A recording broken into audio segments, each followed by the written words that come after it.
Olá, primeiro ano AFD, primeiro BFD, disciplina Organização do Trabalho Pedagógico. É o terceiro vídeo que eu faço com vocês, revisando alguns temas, incrementando mais algumas informações. E assim, nos dois primeiros eu expliquei como que você lê uma lei, o que é um artigo, o que é um caput, uma linha, um inciso, um parágrafo, um item, enfim.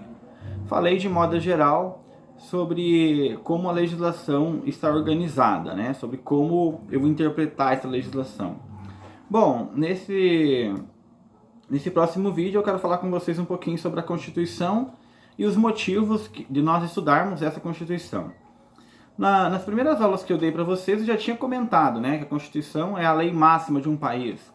Se tem uma pirâmide imaginária, ela é a lei que está superior, que é a ponta da pirâmide, né, o vértice da pirâmide.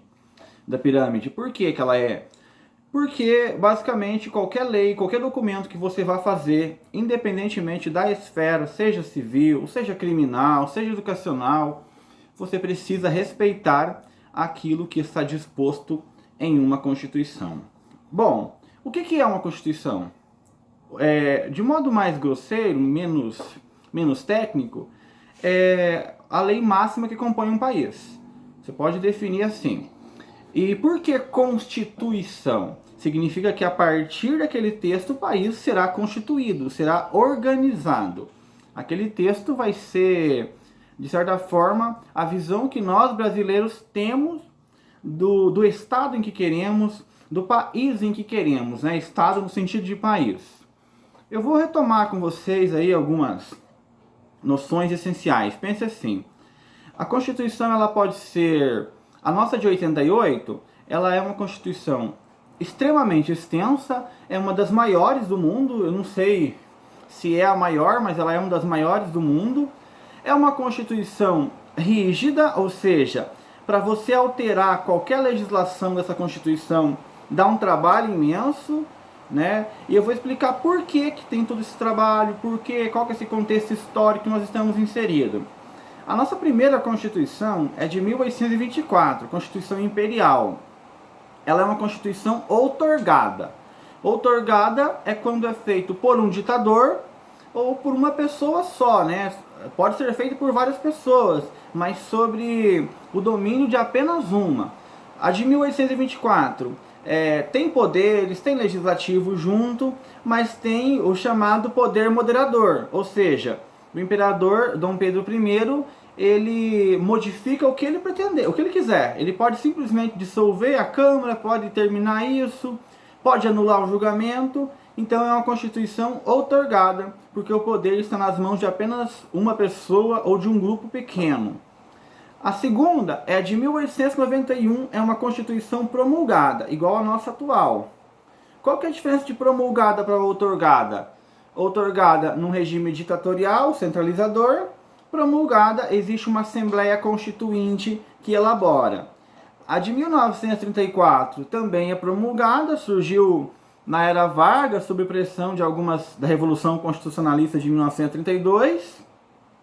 A de 1937 é uma Constituição outorgada, quando Vargas deu um golpe de Estado, no chamado Estado Novo.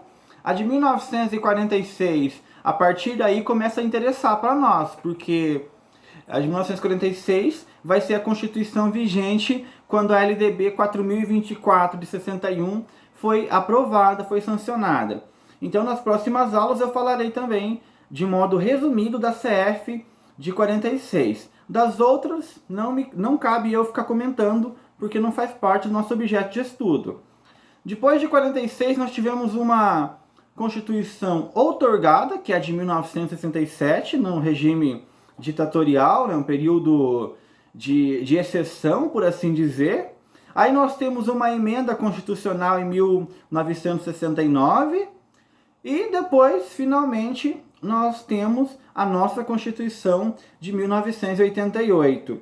Em que contexto que ela foi feita? A redemocratização do país se deu em 85. Então, por que ela é uma Constituição difícil de mudar? Porque as pessoas tinham medo de perder seus direitos conquistados. quem viveu ali aqueles 21 anos de ditadura ficou com medo de ter seus direitos violados a qualquer momento que um louco fosse eleito. Então vamos fazer um documento para que qualquer presidente eleito tenha que respeitar essas leis que são decididas coletivamente. E ali vai ficar quase 2 anos na Assembleia Constituinte, sob a liderança do saudoso deputado, né, da Constituição Cidadã, o Ulisses Guimarães. Os deputados vão se reunir, vão chamar assessores, vão consultar a sociedade, apesar do que muito que a sociedade pediu não foi para a Constituição, todavia esse processo ocorreu, né? Foi uma ilusão, mas o pessoal podia mandar carta para Brasília, podia mandar contribuições. Na prática, a maior parte dessas contribuições foram ignoradas e foi escrito que os deputados julgaram pertinente. E aí nós temos uma Constituição rígida em que sentido? Para você mudar qualquer coisa da nossa Constituição, é preciso passar nas 2 casas do Poder Legislativo, né? O nosso Estado é dividido em 3 poderes. Poder Executivo, na figura maior do presidente, na figura abaixo, a nível de Estado, do governador, na figura do prefeito, a nível de município. Poder Legislativo, com 2 casas a nível federal, que é o Congresso Nacional e o Senado. A nível estadual, nós temos as Assembleias Legislativas, onde ficam os deputados estaduais. E a nível municipal, nós temos a Câmara de Vereadores, certo? Então esse é o Poder Legislativo, que ele é espelhado. Como ela em cima vai descendo de país para estado, para município. E o Poder Judiciário também tem as instâncias aí, né? Resumidamente, o Poder Judiciário é mais complexo. Eu só vou dar um panorama, até porque não nos interessa tanto. A nível federal, o STF, julgando questões relativas à Constituição, e o STJ, julgando questões relativas a leis inferiores e outras questões, né? Aí nós temos também os tribunais de justiças, que a nível de estado, e o juiz lá da primeira instância, a nível de município, de comarca. A organização é um pouquinho diferente. Mas, grosso modo, esses 3 poderes estão organizados assim.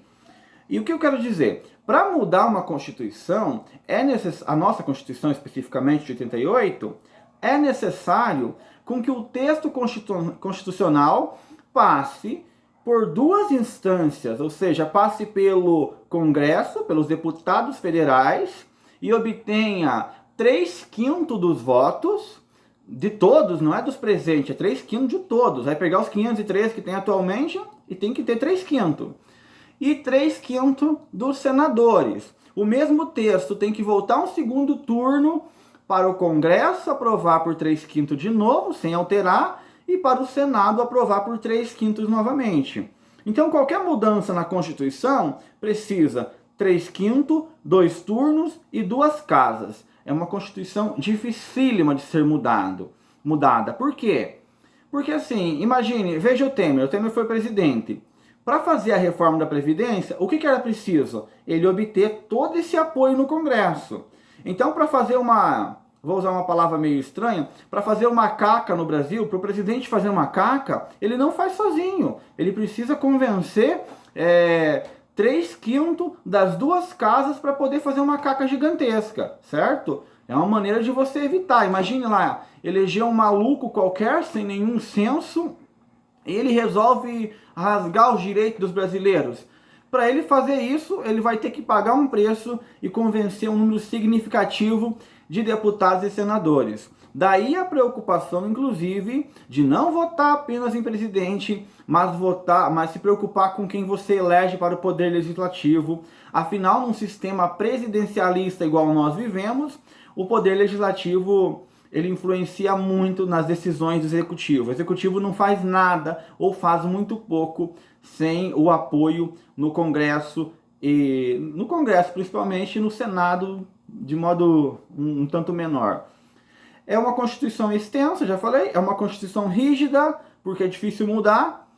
E por que ela é extensa? Para garantir o máximo de direitos, pelo menos formais, né? Então, a rigor, não tem assunto que não está abordado na Constituição. está falando sobre como o Estado é organizado, sobre como a educação, os princípios da educação, fala de tudo. E para você fazer uma LDB, você tem que olhar lá se eu não vou violar nenhum daqueles princípios que eu comentarei com vocês, se eu não vou violar nenhuma das regras que estão ali. A Constituição é a lei maior e abaixo vem uma lei complementar. A nossa lei complementar é a LDB. A lei complementar das relações patrimoniais, a grosso modo, né, dos negócios que fazemos, da vida em sociedade, é o Código Civil. Então vai ter essas leis. O Código Civil não pode violar a Constituição, a LDB não pode violar uma Constituição. Por isso que ao estudar a LDB, a primeira que nós temos, a 4.024 de 61, necessariamente eu preciso olhar lá na 1946, na Constituição de 1946, o que ela determina como vital e imprescindível para que eu não vá violar nenhum dos princípios. Toda legislação tem que respeitar essa hierarquia constitucional.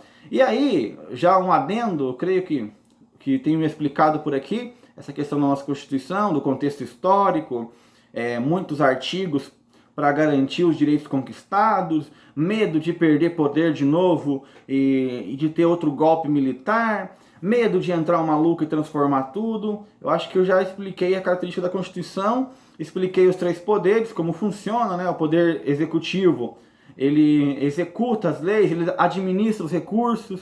O poder legislativo, ele elabora as leis como função principal, né? O principal do poder legislativo é elaborar leis e fiscalizar também o poder executivo. O poder judiciário, ele julga através das leis. Então, se alguém for suspeito de descumprir alguma legislação, é o poder judiciário que vai julgar. No Brasil, o poder judiciário, ele elabora leis de forma indireta também, através de suas súmulas, né? Por exemplo, o último cara que decide, STF ou STJ, o ministro lá, se ele começa a decidir sempre de um jeito, o cara que está embaixo dele, o juiz, que é o inferior, vai ter que seguir o modelo dele, porque não faz sentido ele decidir diferente.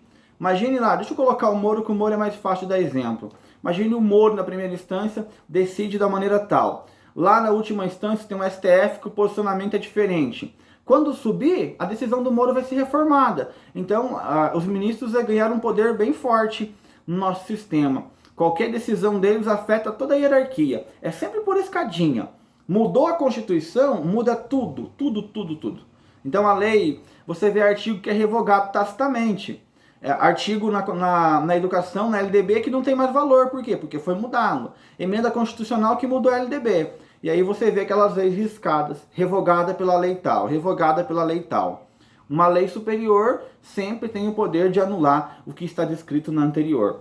Tranquilo? Creio que tenho me explicado por aqui. Qualquer dúvida, vocês já sabem, né? E já fica também um adendo que eu queria fazer. Prestar atenção em quem nós estamos elegendo, prestar atenção em quem nós estamos votando. A pessoa que nós estamos votando conhece a legislação, ela é capaz de entender como funciona o Estado, ela pode realmente ir no mecanismo adequado para transformar, ou ela fala bem e grita, né? São questões que é preciso prestar atenção, né? Próximas aulas trabalharia os princípios constitucionais. Valeu!